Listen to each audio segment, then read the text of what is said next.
기자 여러분, 안녕하셨어요? 요새 좀 자주 뵈는 것 같습니다. 자주 만나니까 좋죠?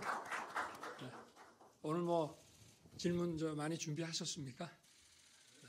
오랜만에 하는 거니까 오늘은 질문 충분히 받도록 하겠습니다. 이제 시작할까요?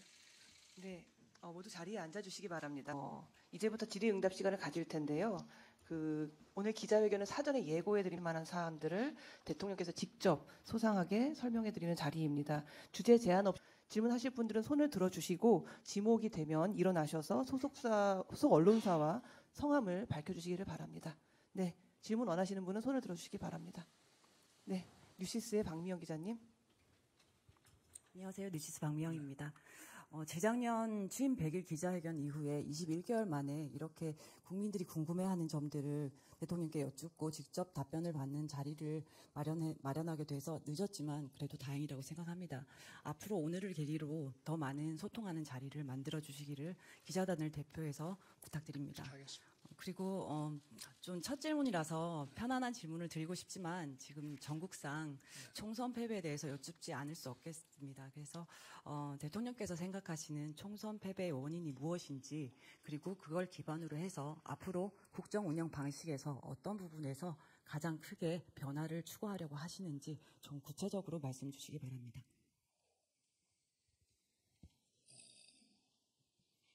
총선은 먼저 정부에 대한 그간의 국정 운영 평가가 가장 중요하다고 하겠습니다. 그래서 그동안 제가 국정 운영해 온 것에 대해서 이런 국민들의 평가가 좀 많이 부족했다, 이런 것이 담긴 거라고 저는 생각하고 있습니다. 그리고 앞으로 이제 그동안에 제가 미흡했던 부분들을 또 생각을 하고 부족한 부분이 뭐였는지 좀 고민을 많이 했습니다. 결국은 이제 민생에 있어서 아무리 노력했더라도 국민들께서 체감하는 변화가 많이 부족했다. 그리고 정부의 이런 정책과 이런 것을 국민들에게 좀 설명해드리고 또 좀 소통하는 것이 많이 부족했다, 이렇게 생각을 하고 있습니다. 그래서 앞으로는 중요한 것은 결국은 경제라고 생각합니다. 그리고 이런 기업의 성장과 일자리 창출, 이런 구조적인 것도 중요하지만 국민 한 분 한 분이 민생 현장에서 느끼는 어려움, 불편함, 이런 것들을 더 적극적으로 저희가 찾아서 해결해 드리는 것이 중요하다고 생각하고요. 그리고 이런 소통, 특히 국민과의 소통은 저는 민생 토론이나 다양한 간담회에서 수천 명의 국민을 만나긴 했습니다만은 앞으로 이 언론과의 소통을 더 자주 갖고 이렇게 해서 언론을 통해서 또 국민들께 설명하고 또 이해시켜드리고 또 저희가 미흡한 부분을, 부족한 부분도 솔직하게 말씀드리는 이런 기회를 계속 가져야 되겠다고 생각하고 있습니다. 네, 다음 질문 받겠습니다.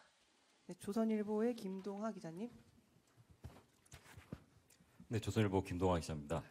방금 총선에 대해서 말씀을 해주셨는데, 야당에서는 총선에서 나타난 민심이 결국은 이 현 정부의 그 국정 기조 전환을 요구하는 거다라고 말을 하고 있습니다.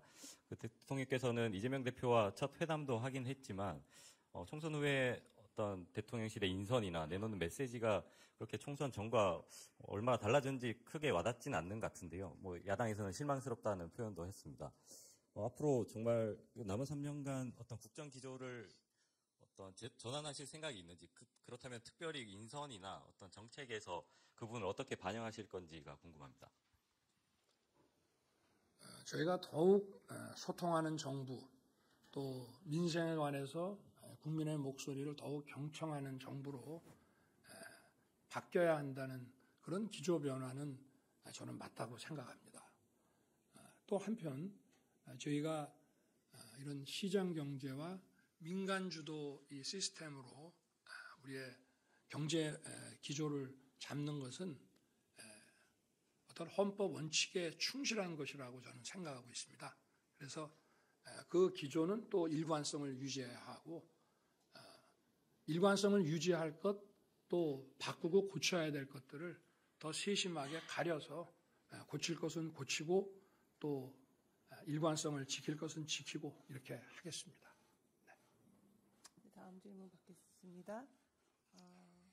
네, SBS 이한석 기자님. 예, 대통령님 안녕하십니까. SBS 이한석입니다. 오랜만에 인사드립니다. 이 질문 드리지 않을 수 없습니다. 야당에서 김건희 여사의 특검을 요구하는 목소리가 나오고 있습니다. 그리고 최근 검찰이 김건희 여사의 명품백 수수 의혹과 관련해서 전담 수사팀을 구성하고 조속히 수사를 마무리하겠다 이런 의지를 밝히고 있습니다. 윤 대통령께서는 올 초에 한 방송사와의 대담에서 어느 정도 여사 의혹에 대한 입장을 밝히신 바가 있는데요. 그럼에도 불구하고 국민적 관심도는 여전히 높고 또 검찰 수사가 본격화되고 있는 시점에서 대통령님의 의견 듣고 싶습니다. 네. 제가 연초에 그 KBS 대담에서도 말씀을 드렸습니다만 제 안에 현명하지 못한 처신으로 국민들께 걱정 끼쳐드린 부분에 대해서 사과를 드리고 있습니다. 그리고 지금 검찰에서 수사를 지금 시작한다고 발표한 부분에 대해서는 제가 검찰 수사에 대해서 어떤 그 입장을 또는 언급을 하는 것이 또 어떤 영향을 미칠 수 있는 또 오해가 일어날 수 있기 때문에 거기에 대해서는 제가 따로 언급을 하지는 않겠습니다.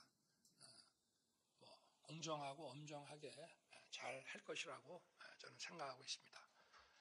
그리고 그 특검 문제는 제가 지난 1월에 제2요구를 했습니다마는 지금 야당도 집권 시기에 어떤 특검 여론이 비등했을 때는 늘 주장하는 것이 검찰 수사가 또는 경찰의 수사가 봐주기 의혹이나 부실 의혹이 있을 때 특검을 하는 것이 맞다는 주장으로 그런 그 특검 여론을 늘 반대하고 이렇게 해왔습니다. 맞습니다.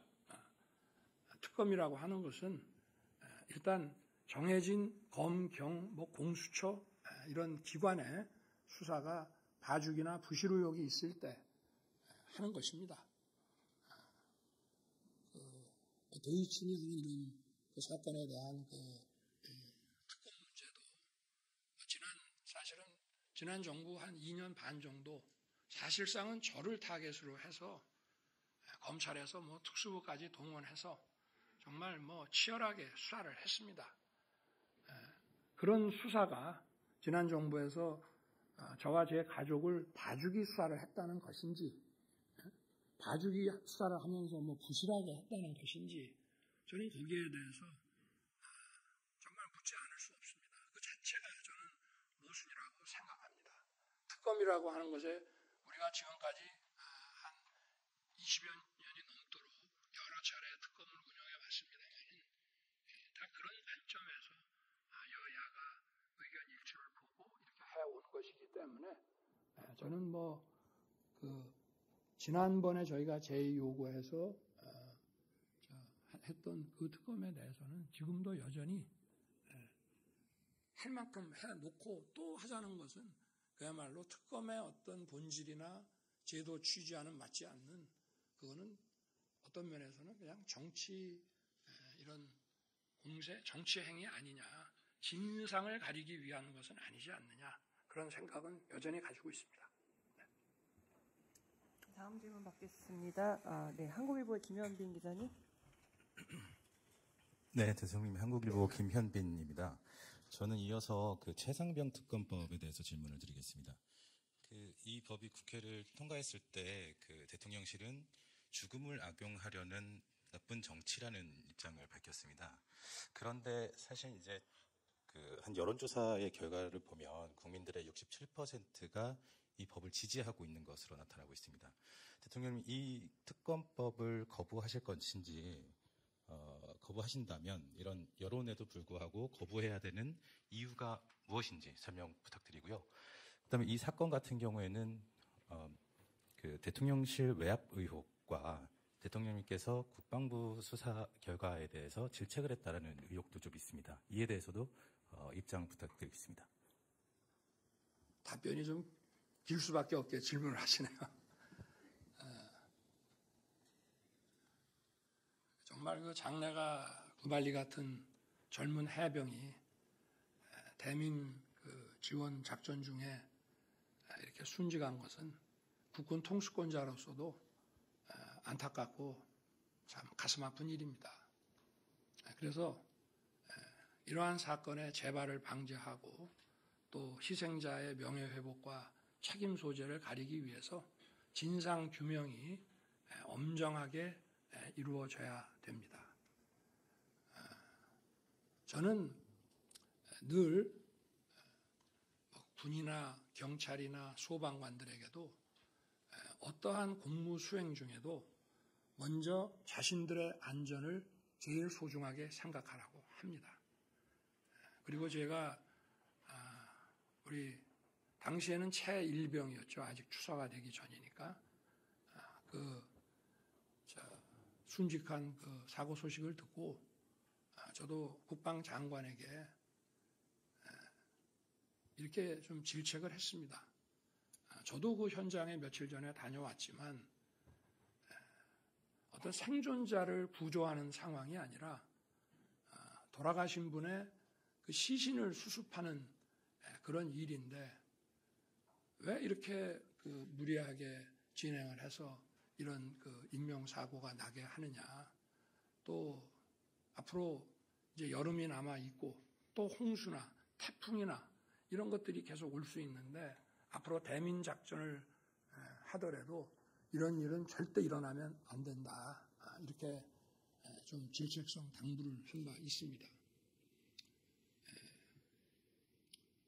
지금 경찰과 공수처에서 수사를 진행하고 있고 또 그것이 나중에 검찰로 송치돼서 또 2차 보완 수사를 거쳐서 또 아마 기소될 사람들은 재판으로 넘어갈 것입니다.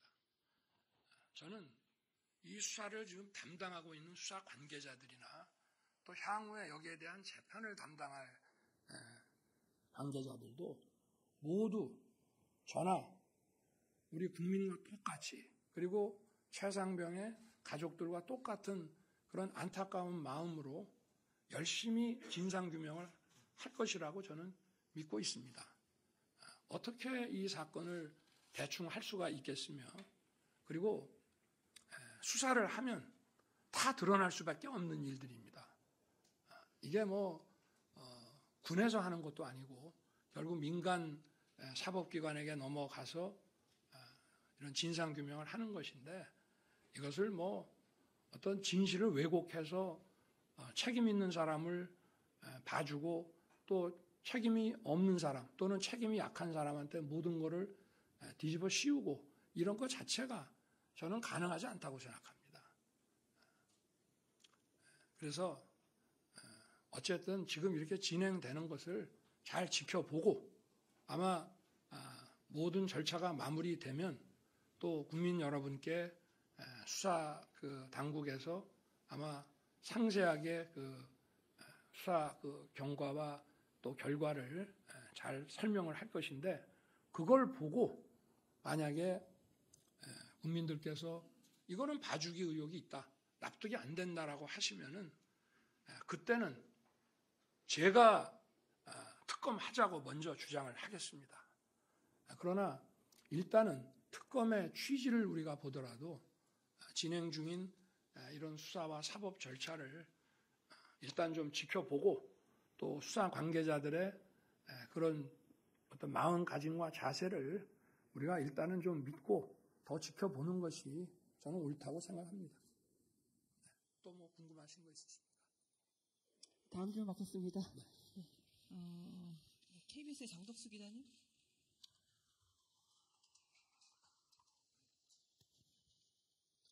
안녕하십니까. KBS 장덕수입니다. 대통령께서는 총선 이후 협치와 소통을 강조해 오셨는데요. 더불어민주당 이재명 대표와 첫 단독 회담도 가지셨습니다. 하지만 최상병 특검법, 방금 말씀하신 최상병 특검법 등 주요 현안들을 두고 대치 정국이 여전히 이어지고 있습니다. 대통령께서 협치 강화를 위해 어떤 실질적인 방안을 생각하고 계신 게 있는지 궁금하고요. 아울러 조국혁신당 조국 대표, 또 개혁신당 이준석 대표와도 만날 의향이 있으신지 궁금합니다. 제가 뭐 소통을 강화하겠다고 하고 특히 또 언론과의 소통, 정치권과의 소통을 더 열겠다고 말씀을 드렸습니다. 어떤 정치인도 선을 긋거나 하지 않고 늘 열어놓겠습니다. 그리고 이 협치라고 하는 것이 한술밥에 배부를 수 있는 것이 아니고 또 우리 정치가 오랫동안 지나치다 싶을 정도로 어떤 다인 어떤 갈등 이런 것들을 만들어 가면서 우리 정치가 진행돼 왔습니다. 그래서 협치를 한다고 뭐 제가 민주당 대표 이재명 대표를 만났다 그래서 하루아침에 분위기가 확 바뀌고 협치가 되지는 않는다고 저는 생각합니다. 어떤 끈기, 인내, 또 서로에 대한 어떤 진정성, 신뢰, 대화, 성의 이런 것들을 먹고 사는 것이 협치가 아닌가 생각하고 서로가 이런 국민을 위한 이런 협치를 위해서 하여튼 노력하는 자세 또 절대 이 협치를 포기하지 않겠다는 자세 이런 것들이 저는 중요하다고 생각합니다. 네. 다음 질문 받겠습니다. 네, 한겨레 이승준 기자님. 네, 한겨레 이승준입니다. 네, 최상병 사건부터 여쭙겠습니다. 이종섭 전 국방부 장관은 최상병 수사협 사건의 피의자였는데 호주 대사로 임명하셨는데 왜 임명하셨는지 그리고 그 당시에 출국 금지 상태였는 거를 알고 계셨는지 궁금합니다. 먼저 출국 금지는 인사 검증을 하는 정부 기관에서도 전혀 알 수 없는 것입니다. 그거는 보안 사항이고 그게 유출되면 형사처벌의 대상이 된다는 점을 먼저 말씀을 드리고요. 그리고 이 호주는 미국을 제외하고 우리와 유일하게 외교 국방 2+2 이 회담을 하는 나라입니다. 그만큼 우리 경제와 안보에 깊은 이런 관련이 있는 국가입니다. 또 저희 방산 수출과 관련해서 보더라도 우리 K9 또 K2 레드백 이런 무기뿐만이 아니라 최근에는 호주 해군에 막대한 규모의 함정 수주권이 있습니다. 이종섭 장관은 재직 중에 이 방산 수출을 위해서 굉장히 많은 노력을 해왔고 상당한 성과를 거양했습니다. 그래서 기존 호주 대사가 작년 12월 말에 정년 퇴임을 하게 돼 있었기 때문에 이종섭 장관을 호주 대사로 지명해서 또 외교부의 검증과 이런 세평 절차를 진행을 했습니다. 그리고 공수처에 작년 9월경에 고발됐다는 것은 기사를 보고 알았습니다만은 공수처에서 소환을 하거나 이런 게 진행이 됐다면은 저희들도 좀 검토를 했을 텐데 공수처에는 사실 굉장히 많은 사건들이 고발돼 있습니다. 우리나라 아마 정치인이나 좀 장관 중에도 공수처에 고발돼 있는 분들이 많이 있을 것입니다. 그렇다고 해서 그 사건이 전부 처리되는 것이 아니고 이를테면 실질적인 수사가 이루어져서 소환을 한다든지 또는 여기에 대한 조사가 진행이 된다든지 하면 거기에 대해서 저희들이 어떤 사법 리스크를 검토해서 인사 발령 낼 때 좀 재고를 할 수 있습니다만은 공수처에 고발됐다. 또 검찰, 경찰도 마찬가지입니다. 어디 고발됐다는 것만으로 인사를 하지 않는다면은 아마 공식 인사를 하기가 대단히 어려울 것이라고 생각합니다. 그리고 본인이 또 대사 아그레망이 떨어진 이후에 이제 아그레망이 아마 1월에 넣어서 한 2월 말 3월 초에 그 호주 정부에서 그 아그레망을 준 것으로 알고 있는데요. 그 보통 출국 금지를 뭐 연말에 걸었다고 하는데 출국 금지를 걸면은 사실은 소환하지 않은 사람을 출국을 거는 경우도 잘 없고 또 출국 금지를 걸면은 반드시 불러야 됩니다. 소환도 하지 않고 또 출금을 한 달씩 걸게 돼 있는데 그거를 또 2번을 계속 연장을 하면서도 소환하지 않았다는 것은 좀 저도 뭐 오랜 기간 이런 수사 업무를 해왔습니다만은 좀 이해하기가 저도 어렵습니다. 네, 그렇게 답변을 드리겠습니다. 네, 다음 질문 받겠습니다. 네, 중앙일보 현일훈 기자님. 예, 중앙일보 현일훈입니다. 그 대통령께서는 용산 시대를 열며 참모 뒤에 숨지 않고 국민께 있는 그대로 직접 설명하겠다고 해 기대가 컸습니다. 지금 이 자리를 빌려 다시 그런 기대를 갖고 질문 드리겠습니다. 대통령께서는 총선 전 참모를 통해 한동훈 전 위원장에게 사퇴를 요구한 적이 있으신지, 당시 왜 그러신 건지, 혹 잘못 알려진 게 있다면 좀 바로 잡아주시고요. 그렇다면 한 위원장과는 과거에 비해 지금은 다소 소원해진 관계인지 그것도 궁금합니다.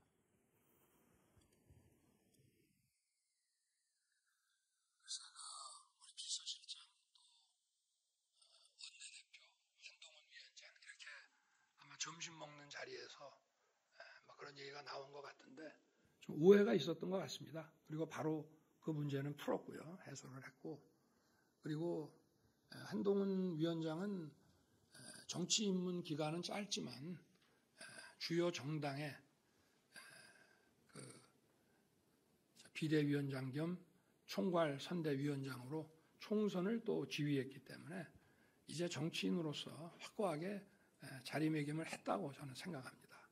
그래서 앞으로 정치인으로서의 길을 잘 걸어 나갈 것이라고 생각합니다. 네. 다음 질문 받겠습니다. 네, 강민석 기자님. 예, 연합뉴스 광민석 기자라고 합니다. 그 차기 국무총리 포함해서 개각 인선 시기는 혹시 언제쯤이 될지, 개각 폭이나 컨셉은 어떻게 될지 궁금합니다. 네. 제가 좀 이게 너무 고집불통이라고 이렇게 비판하시는 분들도 있습니다만은 저는 그 취임 이후부터 지금까지 어떤 개각이라고 하는 것을 어떤 전국 국면 돌파용으로 쓰지는 않겠다고 얘기를 해왔고요. 그러나 이제 개각이 필요합니다. 왜냐하면 한 2년간 정부 출범 이후 또 장관직을 맡은 분들이라든지 그래서 이제 한번 각 부처의 또 분위기도 바꾸고 또 더욱 소통하고 또 민생 문제에 더욱 다가가기 위해서 좀 내각 인선도 지금 검토를 하고 있습니다만은 이거를 뭐 조급하게 이렇게 할 생각은 없고요. 좀 후보 대상이 되는 분들에 대해서도 면밀하게 다 검토를 해서 국민을 위해서 제대로 일할 수 있는 분들을 찾아서 인사를 하도록 그렇게 하겠습니다. 네, 정치 현안에 대한 질의응답이 거의 지금 30분째 다 됐습니다. 어느 정도는 질의응답을 하신 것 같아서 미진한 부분이 있다면 마지막에 시간이 남으면 질문 기회를 드리겠습니다. 이제는 두 번째 주제인 외교 안보로 질문을 받도록 하겠습니다. 네, 손 들어주십시오. 네, 로이터 통신의 조시 스미스 기자님. 안녕하세요. Good morning. Thank you for having us. As you mentioned in your remarks just now, you have centered not only your foreign policy, but the security of South Korea on the U.S. military presence here, its extended nuclear deterrence. However, there are potential political changes in the United States in the future. In a recent interview with Time Magazine, former President Donald Trump, who is of course running to return as president, said that it doesn't make sense to defend a wealthy country like South Korea. What are you doing right now, given the current negotiations on the SMA and other issues, to try to future-proof this relationship with the United States? Is there an amount that is too much to pay? And would you ever consider agreeing to a larger role for U.S. troops here that look beyond simply defending against North Korea? 감사합니다. 예, 대통령 로이터의 조시 스미스 기지국장입니다. 이렇게 기회 주셔서 감사드립니다. 대통령께서 모두 발언에서도 말씀하셨듯이 대한민국의 외교 정책 그리고 안보 정책을 주한미군과 또 한미 확장 억제에 기반을 두고 있다고 하셨습니다. 현재 미국에서 잠재적인 정치적 변화가 있습니다. 최근 트럼프 전 대통령이자 유력 공화당 후보인 트럼프 전 대통령이 타임즈와의 인터뷰에서 한국과 같이 부유한 국가를 방어할 필요가 없다는 취지로 이야기했습니다. 이러한 상황에서 대통령님께서는 현재 진행되고 있는 차기 방위비 협상이나 다른 이슈에 대해서 어떻게 대비하고 계십니까? 또 미래 미국에서 있을 수 있는 정치적 변화에 대해서 어떻게 대비하고 계십니까? 혹시나 방위비 협상과 관련해서 지나치게 많은 금액이라고 생각하는 한도가 있으신지, 그리고 또 주한미군이 한반도 북한 대응을 넘어 더 많은 역할을 할 수 있도록 용인할 생각이 있으신지 여쭙겠습니다. 제가 공개적으로 답변하기 어려운 질문을 많이 하셨는데, 동맹국이라 하더라도 다른 나라의 이런 그 대선 결과를 예측하고 가정해서 어떤 언급을 하는 것은 한 국가의 대통령으로서 좀 적절하지 않은 것 같고 또 많이 조심스럽습니다. 한 가지 분명한 것은 이 한미 동맹에 관해서 미국 조야 그리고 양당, 상원, 하원의 또 행정부의 강력한 그 지지가 있다는 말씀을 드리고, 한미의 이런 탄탄한 이런 동맹 관계는 변치 않을 것이라고 저는 확신합니다. 거기에 기반해서 문제를 풀어 나간다면 원만하게 여러 가지 협상과 문제가 잘 해결될 것이라고 생각하고 있습니다. 네, 다음 질문 받겠습니다. 네, AFP의 캐서린 바튼 기자님. Thank you. Kat Barton from AFP. You've said previously that South Korea would not tolerate North Korean weaponry being used by Moscow and Ukraine to kill civilians. And we now have evidence, including kind of UN monitors, that that is happening. What is Seoul going to do, and under what conditions would you consider providing weapons directly to Kiev? Thank you very much. 예, 대통령 AFP의 캐서린 바튼 기자입니다. 일전에 대통령님께서는 한국은 북한의 무기가 러시아를 통해서 우크라이나의 민간인을 사살하는 데 사용되는 것을 용인하지 않겠다고 말씀하신 바 있습니다. 현재 UN 등에서 이러한 북한의 러시아에 대한 무기 제공에 대한 증거가 속속 나오고 있습니다. 이러한 상황에서 한국 정부는 어떻게 대응하실 것인지, 그리고 우크라이나에 대해서 대한민국이 직접적으로 살상용 무기를 제공하실 조건이 있으신지 여쭙겠습니다. 우크라이나 전쟁은 힘에 의한 그 현상 변경 시도로 국제법상 허용되지 않는 불법 공격입니다. 그래서 저희는 대한민국 헌법 정신에 따라서 자유와 평화를 존중하는 대한민국 헌법 정신에 따라 우크라이나에 대한 인도적 지원, 재건 지원에 우리 재정 여건이 허락하는 범위에서 최선을 다하고 있습니다. 저희는 공격력 살상 무기는 어디에도 지원하지 않는다는 그런 확고한 방침을 가지고 우크라이나 지원에 임하고 있습니다. 그리고 북한의 이런 공격용 무기 수출이라고 하는 것은 그 자체도 우크라이나 전쟁과 관련해서 이런 불법적인 전쟁 수행을 지원한다는 측면도 있지만 UN 안보리의 그 북핵과 관련한 대북 제재 결의에도 명백히 위반되는 것이기 때문에 저희들이 UN과 국제사회를 통해서 필요한 대응을 하고 있습니다. 네, 다음 질문 받도록 하겠습니다. 네, 니케이 신문의 코바라 주노스키 기자님. 안녕하세요. 일본의 일본계이자신문 고바라라고 합니다. 대일 관계에 대해서 질문하고 싶은데요. 앞으로 어떤 관점으로 대응할지, 특히 강제징용 문제에 대해서 아직도 완전히 해결을 하지 않은 상황일 것 같은데 이것에 대해서 어떻게 대응할지 궁금합니다. 그리고 기시다 총리에 대해 뭔가 협력을 요구하실 그런 뭔가 것이 있는지 궁금합니다. 감사합니다. 기시다 총리에게 기시다 총리에 대해서 뭔가 좀 협력을 협력? 네네.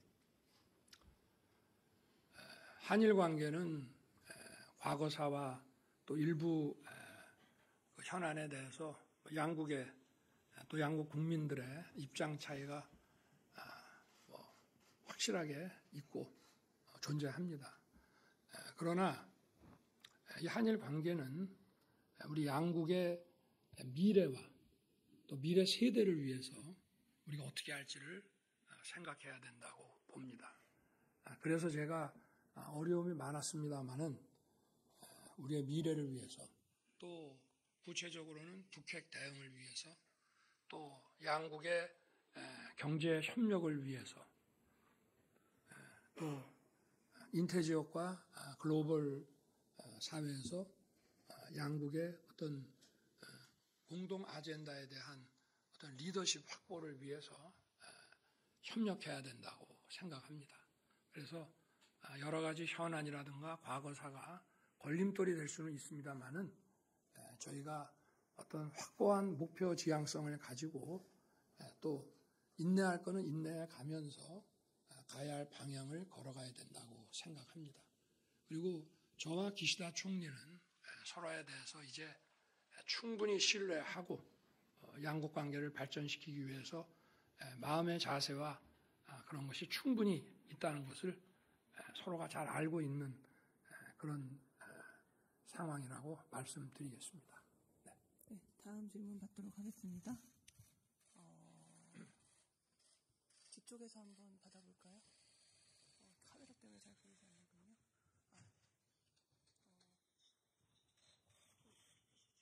BBC 진 맥힐리 기자님.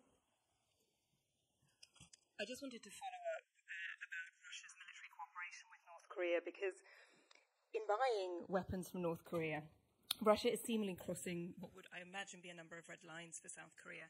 It is funding North Korea, it is dismantling the international sanctions regime, and it is giving North Korea the chance to test its weapons on the battlefield, weapons that are designed to be used against South Korea. And yet so far your government has taken limited action against Russia. The Russian ambassador said recently that South Korea was the friendliest of unfriendly countries. So could you please spell out to us, what are your current red lines when it comes to Russia's cooperation with North Korea? And how will you respond to Russia? What will you do if it crosses these red lines? And just specifically, how will you respond if Vladimir Putin visits Pyongyang to meet with Kim Jong-un? 네, 대통령, BBC의 맥킨지 기자입니다. 저는 러브 군사 협력에 대해서 추가로 질문드리겠습니다.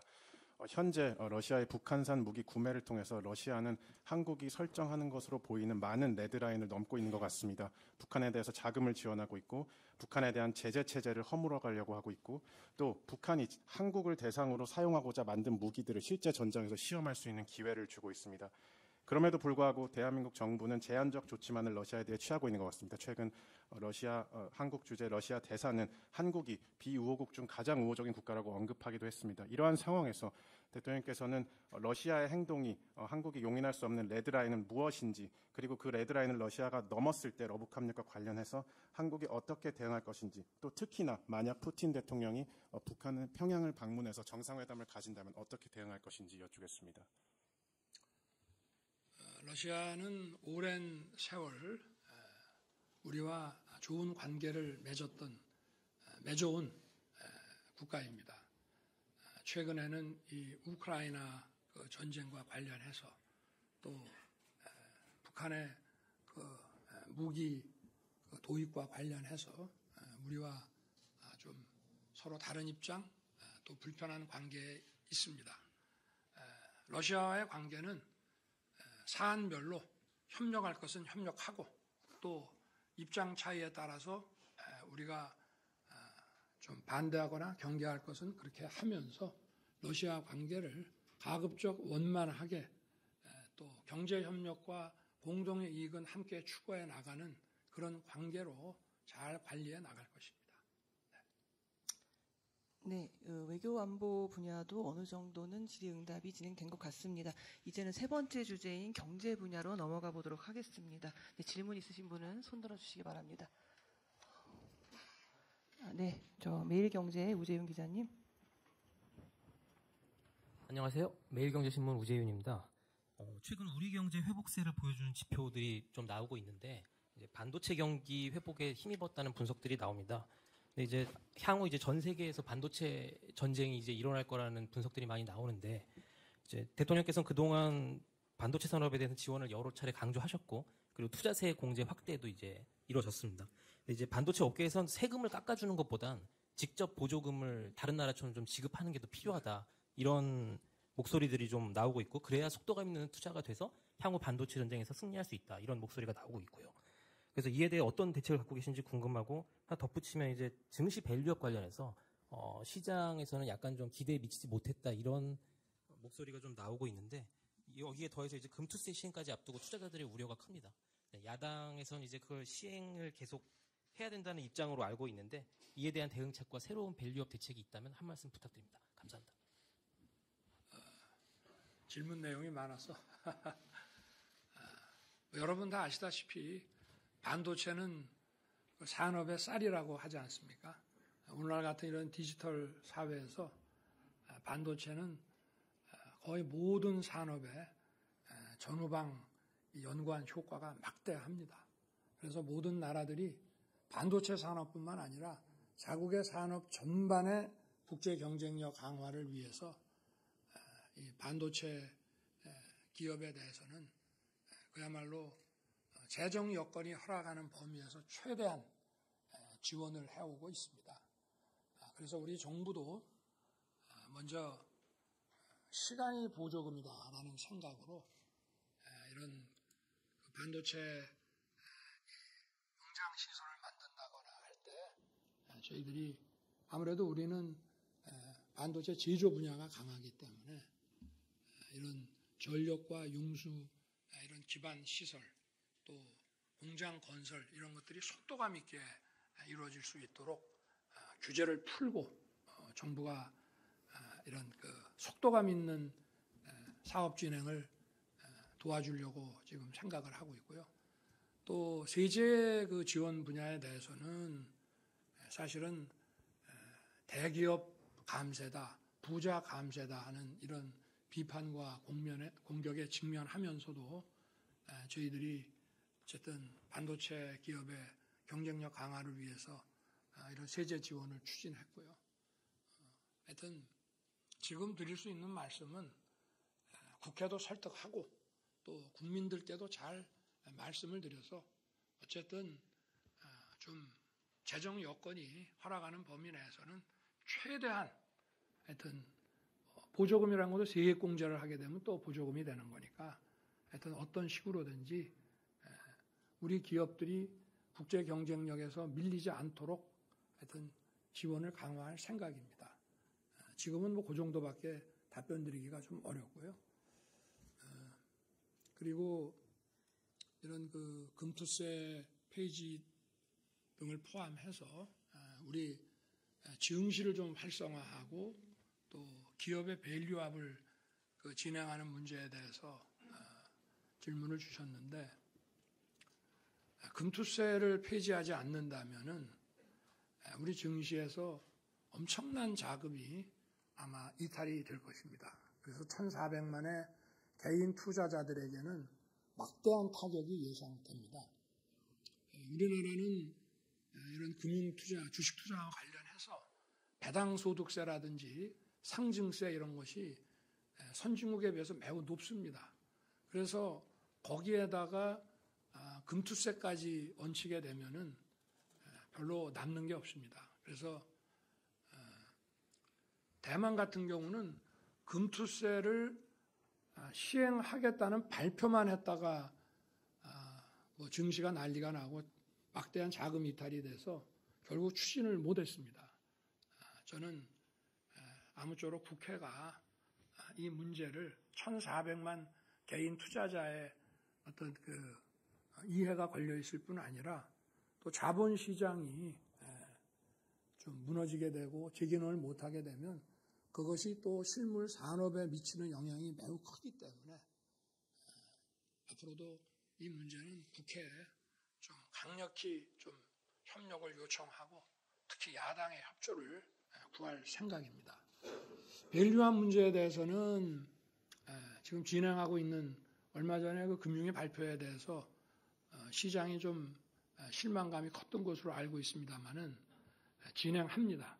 그렇지만 기업을 옥죄면서 빠른 속도로 막 밀어붙이기 식으로 가는 것보다는 이러한 분위기와 환경을 만들어 가면서 기업들의 협력을 먼저 유도해 나가는 방향으로 진행을 하지만 저희가 시장에서 기대하는 그러한 좀 강도 높은 정책들도 계속 펼쳐 나갈 것이기 때문에 이렇게 좀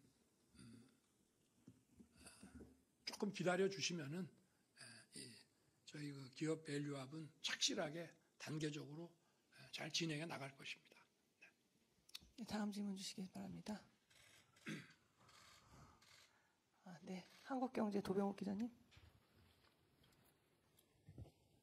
안녕하십니까. 한국경제신문의 도병욱입니다. 정부의 3대 개혁 과제에 대해서 질문드리겠습니다. 연금 개혁 논의가 다음 국회로 넘어가게 됐습니다. 일부 전문가들은 정부가 단일 연금 개혁안을 내지 않은 것을 두고 개혁 의지가 좀 약한 게 아닌가 지적도 하는데요. 22대 국회에서 논의하기 전에 정부가 단일안을 낼 계획이 있으신지 혹은 대통령님의 연금 개혁에 대한 의지는 여전히 확고하신지 질문 여쭙고 싶습니다. 역대 어느 정부도 연금 개혁 문제에 대해서 방치했습니다. 매년 그 10월 말이 되면 국회에 연금 개혁과 관련한 보고서를 제출하게 돼 있는데 그야말로 뭐 간단한 형식적인 보고서만 냈고 국회에서도 뭐 거의 논의를 안 하고 이렇게 더 이상 미룰 수 없는 상황까지 왔습니다. 그래서 저는 지난 대선 때 제가 정부를 맡게 되면 제 임기 내에 국회가 거기서 고르기만 하면 될 정도의 충분한 이런 자료를 제출하겠다라고 약속을 드렸고 그러한 공약을 했습니다. 그리고 작년 10월 말에 그 공약을 이행했습니다. 저희가 이런 수리 통계 자료뿐만이 아니라 연금 추계를 위해서 제일 중요한 거는 미래의 인구 추계입니다. 그리고 그와 관련한 여러 가지 수리 전문가들에 의한 수리 통계 자료 그리고 많은 국민들을 광범위하게 여론조사를 하고 또 심층 FGI까지 해서 한 6천 쪽에 가까운 탁자로 하면은 한 30권 정도의 방대한 자료를 국회에 냈고요. 이렇게 될 때에는 이렇게 된다. 이런 여러 가지 조건을 내서 국회가 그거를 선택할 수 있는 그걸 만들어서 냈고 저는 제가 그 선거 과정에서 약속드린 것은 이제 이행을 했습니다.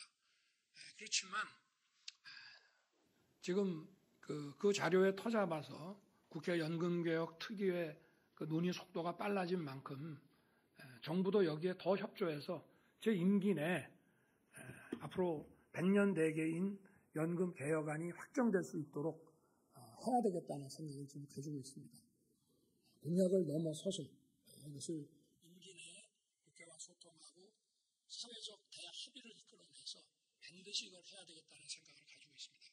그러나 지금 21대 국회가 이제 얼마 남지 않은 상황에서 지금 조급하게 하는 것보다 22대 국회로 넘겨서 좀 더 충실하게 논의하고 지금 국민들께서 아직 언론 기사를 보면은 얼마 전까지 총선을 치렀죠.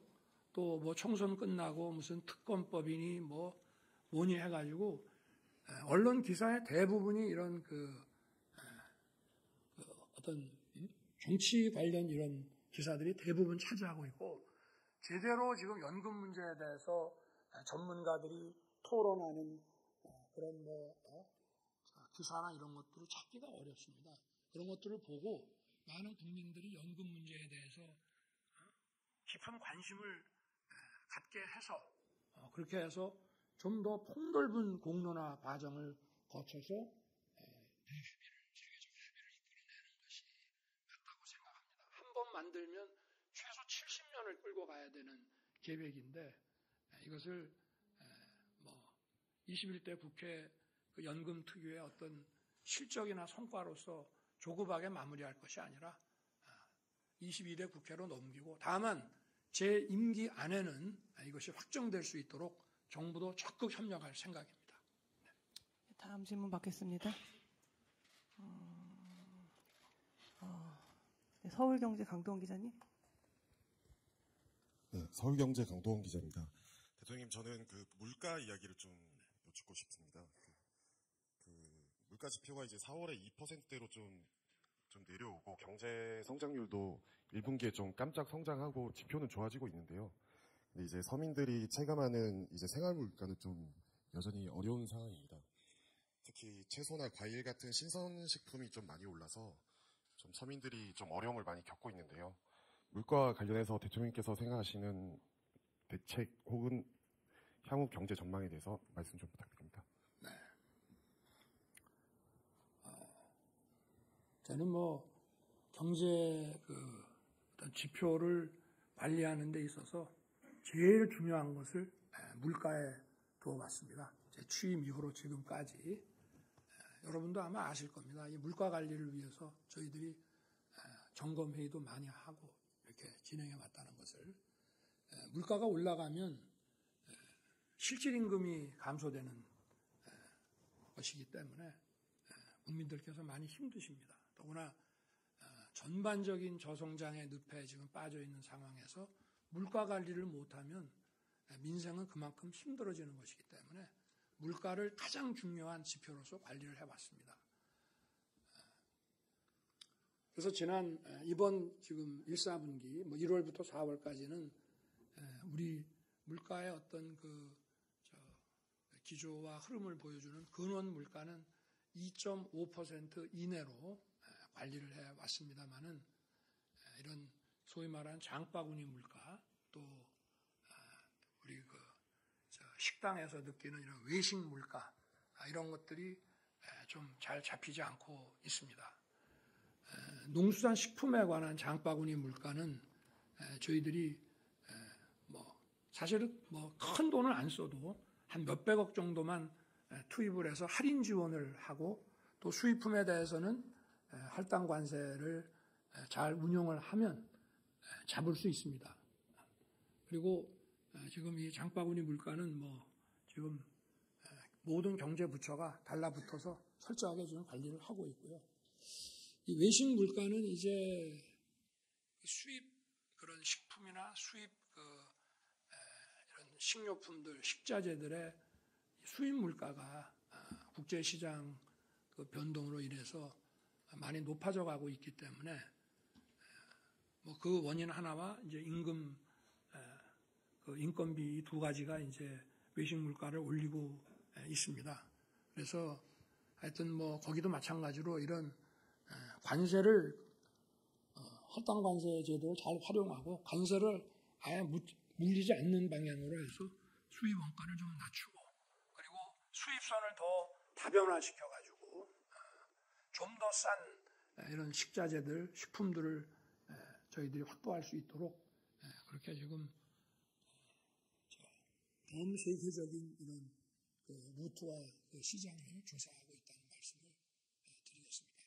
어찌됐든 모든 수단을 강구해서 장바구니 물가와 이 외식 물가를 잡는데 정부의 역량을 총동원하겠습니다.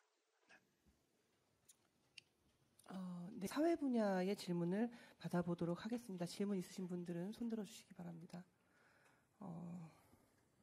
네, 영남일보의 정재영 기자님. 네, 안녕하십니까. 영남일보 정재훈입니다. 저는 비수도권 지역 현안인 국토 균형 발전 관련해서 두 가지 질문을 드리고 싶습니다. 현 정부에서 공공기관 이전이나 혁신도시 시즌2 같은 과제들이 국정과제로 추진이 되고 있지만 아직 미흡하다는 것이 지역의 공통적인 의견인데요. 이에 대해서 남은 임기 동안 대통령님이 어떻게 이 문제를 풀어가실지 답변을 듣고 싶고, 그리고 두 번째는 민생토론회인데요. 우리 또 경북 지역이나 아니면 광주, 전북 그리고 제주까지 나머지 지역들도 열리지 않고 있고, 또 열린 지역 같은 경우에도 대통령께서 대구는 뭐 확 바꿔보겠다 이렇게 말씀을 해주셨지만 아직 이에 대해서 구체적으로 어떻게 로드맵은 나오지 않아서 향후에 이에 대해서 열린 지역에 대해서 점검해야겠다.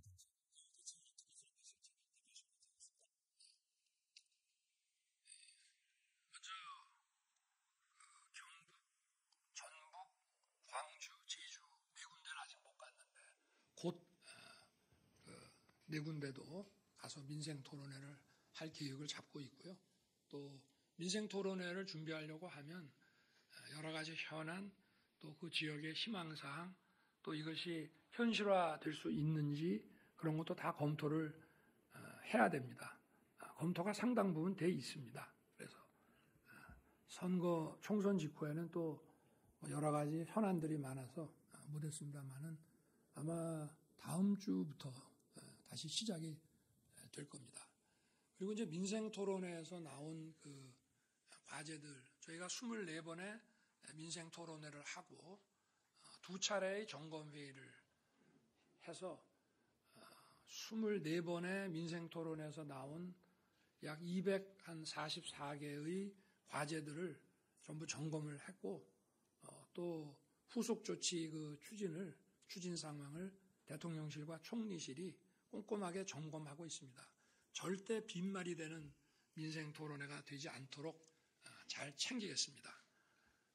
그리고 저의 그 지역 균형 발전 정책은 제가 후보 시절에 아마 충북도청의 그 기자실에서 그때 충북도청 출입기자들하고 처음 저의 그 지방 균형 발전 정책에 대해서 얘기를 했는데, 지금까지 일관되게 그 세 가지 원칙을 유지하고 있습니다.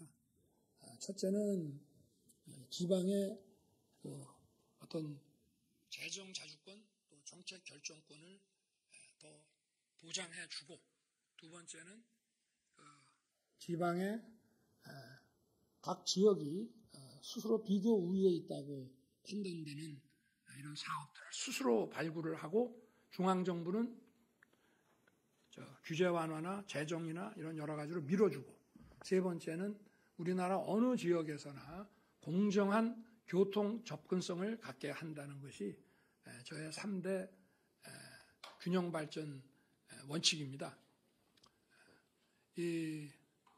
지금 뭐 오래 전부터 지금 공공기관 그 지역 이전을 추진해 왔는데, 물론 뭐 없는 것보다 공공기관이 각 지역으로 이전하게 되면 도움은 됩니다. 그러나 각 지역에서 기대하는 것만큼 이 공공기관의 이전이 어떤 지역경제 활성화에 크게 도움이 되지 않았기 때문에 저희들이 이걸 안 한다는 것이 아니라, 공공기관 이전이 지역의 이런 경제사회 활동을 원활하게 하는데 그 지역의 어떤 특성, 또 산업, 경제의 어떤 특성 이런 것들을 맞춰서 저희들이 그런 좀 맞춤형으로 공공기관 이전을 추진해야 된다는 생각을 가지고 있어서 지역과도 계속 협의하고 하여튼 빠른 시일 내에 이 계획을 짜서 추진하도록 이렇게 할 것입니다.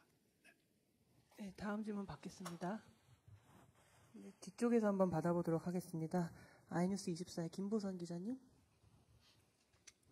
네, 안녕하세요. 아이뉴스 24 김보선 기자입니다. 저출생 정책 관련해서 질문 드리겠습니다. 대통령께서는 이번 정부가 저출생 대책 차별화를 위해서는 여러 가지 지원책도 좋지만 좀 휴머니즘적인 차원에서 불필요한 경쟁을 완화하거나 가정을 중시하는 문화를 구성하는 그런 방식의 정책도 필요하다, 이런 말씀하셨던 것이 좀 개인적으로는 인상적이었습니다. 그래서 좀 더 구체적으로 우리 사회가 어떻게 좀 달라져야 하고 정부는 어떤 역할을 할 생각이신지 답변 부탁드리고요. 더불어서 조금 전에 국민보고에서 저출생 대응 기획부 계획 처음 언급하실 것 같은데 간단하게 운영 방향도 설명 부탁드립니다. 먼저 저출생 대응 기획부라는 정부 추진 부처를 신설해서 컨트롤 타워 역할을 맡게 하겠다는 것부터 먼저 말씀을 드리겠습니다.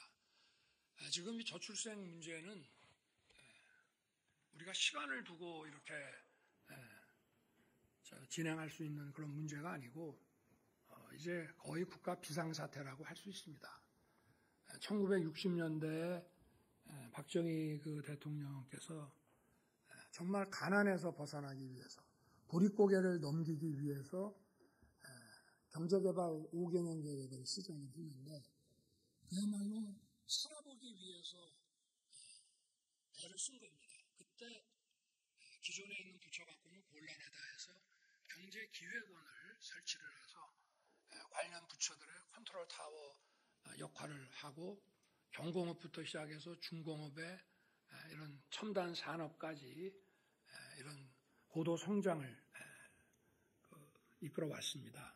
저도 그런 차원에서 이 저출생 문제를 각 부처들이 나눠서 놓고 대통령 직속의 어떤 위원회, 이 위원회라는 건 아무래도 자문적 성격이 강하고 여기서 무슨 의결을 하고 강제하는 그런 기능이 없습니다. 그래서 그런 과거에 우리 경제 성장을 강력히 추진해온 경제기획원 같은 우리 저출생 대응 기획부를 설치해서 좀 더 아주 공격적으로 강력한 컨트롤 타워 역할을 맡기려고 합니다.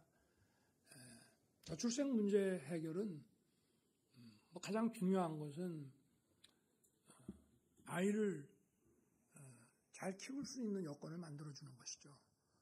부모들이 일과 가정 또 일과 육아를 양립할 수 있게 하고 또 자녀를 키우는 데 들어가는 부담을 줄여주고 그 많은 부분을 국가 책임주의를 강화해서 국가가 또 안아야 된다는 그런 점이 중요하고 저희가 지금 추진하는 그 의료 개혁도 의료 수요의 그 확대에 따라 지금부터 대비를 해야 된다는 차원이 물론 있습니다만은 저출생 문제를 해결하는 데 굉장히 중요합니다.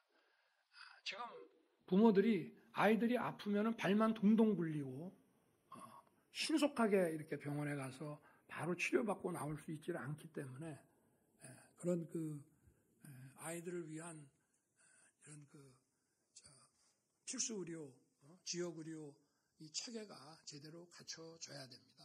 그래서 주거, 또 보건, 복지, 그러니까 보건은 의료라고 이제 할 수 있는데요.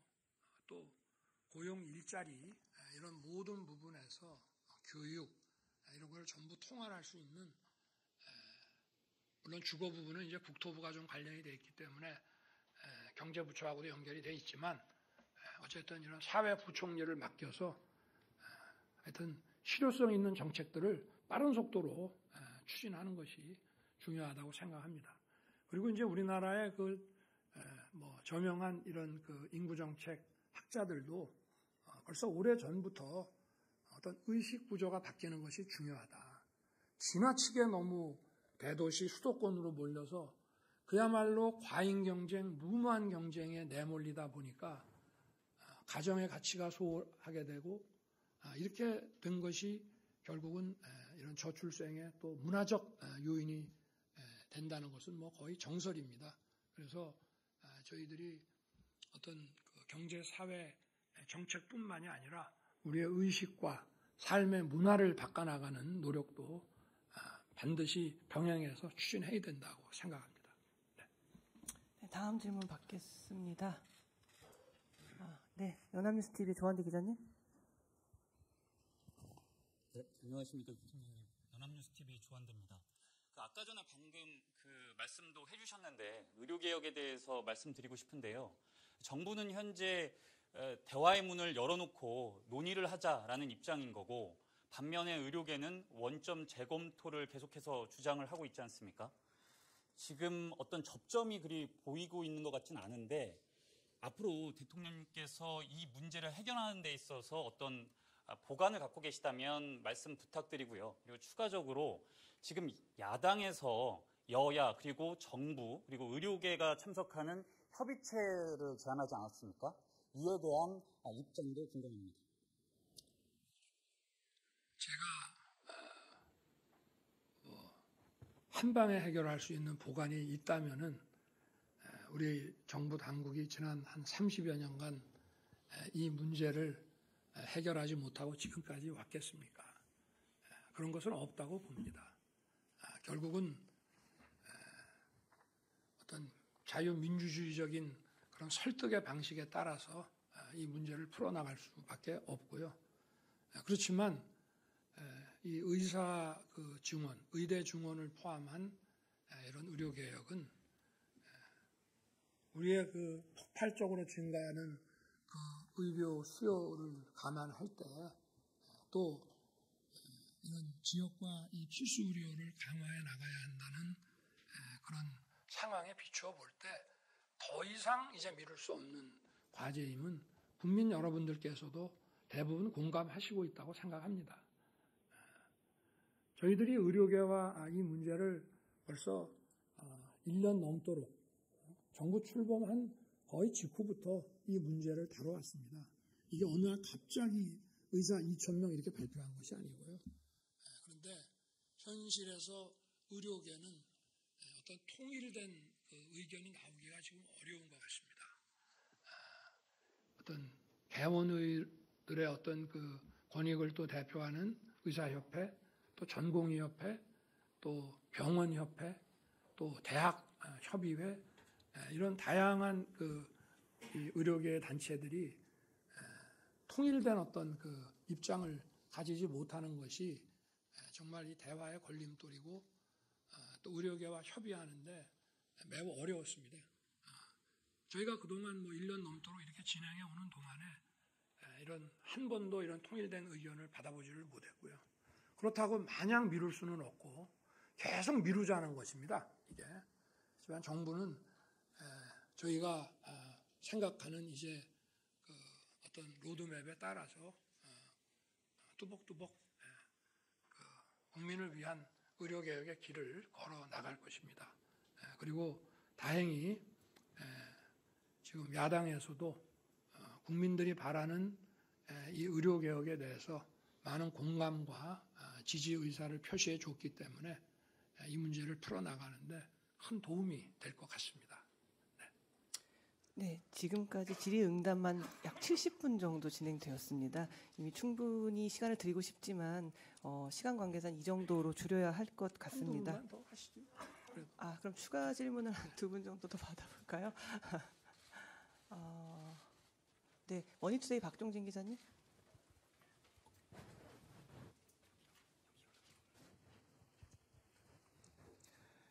머니투데이 박종진입니다. 전 세금 질문을 추가로 드리고 싶습니다.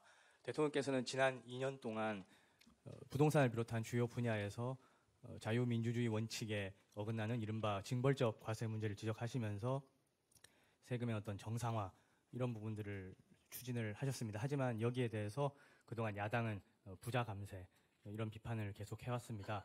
문제는 이번 총선에서 이런 야당이 압승을 거둔 상태입니다. 이 앞서도 이제 질문이 나왔지만 금투세를 비롯해서 여러 가지 문제들이 많은데 당장 내년부터 시행을 여부를 결정해야 되는 문제들도 있고 아니면 그동안 한 번씩 거론하셨지만 중장기적으로 검토를 해야 되는 상속세 문제라든가 여러 많은 문제들이 있는데 지금 상황에서 앞으로 남은 임기 3년 동안 세금 정책을 전반적으로 어떻게 가져가실지 설명을 부탁드리겠습니다. 먼저 이 부동산 지난 정부 때 이제 부동산 가격이 폭등을 했고 매매 가격만 폭등한 것이 아니라 또 전세가가 매매가에 육박하게 또 폭등을 했기 때문에 대투자가 많이 이루어졌고 또 그렇게 해서 그야말로 집단적인 전세 이런 사기도 발생을 해서 많은 국민들이 큰 고통을 받았습니다. 저는 이 문제가 이 부동산이라는 이 자산에 대해서 시장 원리를 무시했기 때문에 일어난 일이라고 생각합니다. 그래서 수요와 공급이 만나는 시장이 정상적으로 작동하게 하는 것이 중요하다. 이것이 부자 감세니 뭐 이런 비판도 많이 있습니다만은 세금이라는 것도 과도하게 들어가게 되면은 시장을 왜곡시킵니다. 이거는 과거 정부에서도 있었던 것이고요. 예를 들어서 양도소득세를 중과세를 한다 하면은 벌써 시장이 왜곡이 됩니다. 시장 가격은 제대로 공급이 안 돼서 시장 가격은 한 30억 되는데 그 부동산 그 물건을 쥐고 있는 사람 입장에서는 그거를 팔면은 세금 다 내고 또 보유세 내면은 자기한테는 이게 10억짜리밖에 안 되는 것이면 벌써 이것이 시장의 왜곡을 초래하게 되고요. 그리고 세금이라고 하는 것도 어떤 그 시장 질서를 왜곡하지 않는 범위 내에서 세금이 부과되어야 하고 또 과도한 세금은 이 매매 거래 시장도 있지만 임대차 시장도 있습니다. 여기에 대해서 과도한 세금이 부과가 되면은 또 경제적 약자인 임차인에게 조세 전가가 또 이루어지기 때문에 있는 사람한테 더 걷겠다고 하는 그런 당초의 의도가 결국은 더 어려운 사람들에게 부담으로 돌아가는 일이 많습니다. 그래서 저희의 이런 부동산 관련 정책은 크게 세 가지로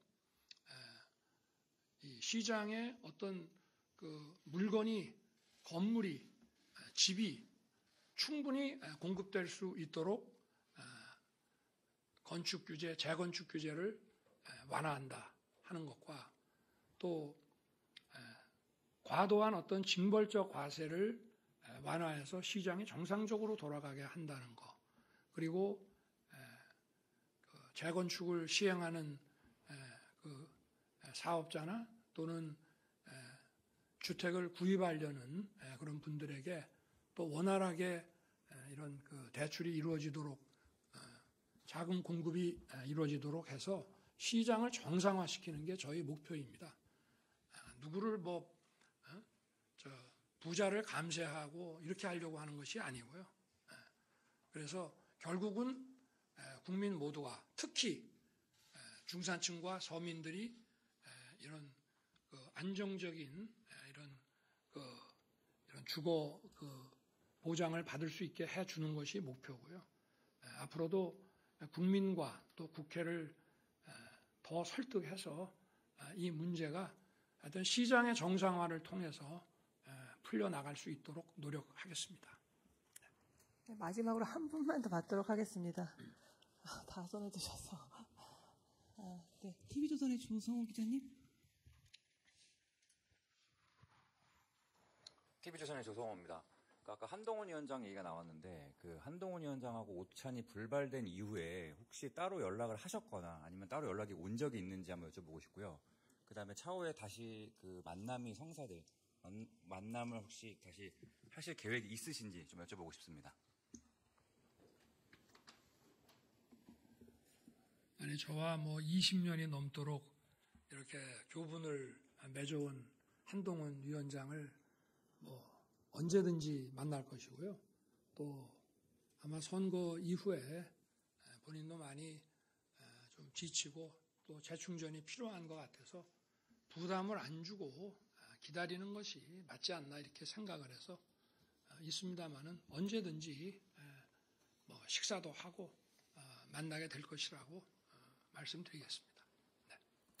네. 시간 관계상 모든 분께 기회를 드리지 못한 것 죄송하게 생각합니다. 그럼 이것으로 윤석열 대통령의 취임 2주년 기자회견을 마치겠습니다. 함께해 주신 내외신 언론인 여러분, 또 시청해 주신 국민 여러분 모두 감사드립니다. 대통령께서 이석하시겠습니다. 네, 지난 2년간 여러분들 많이 도와주셔서 정말 고맙게 생각합니다. 또 앞으로 이런 기회를 더 자주 만들어서 여러분들 뵙도록 이렇게 하겠습니다. 고맙습니다.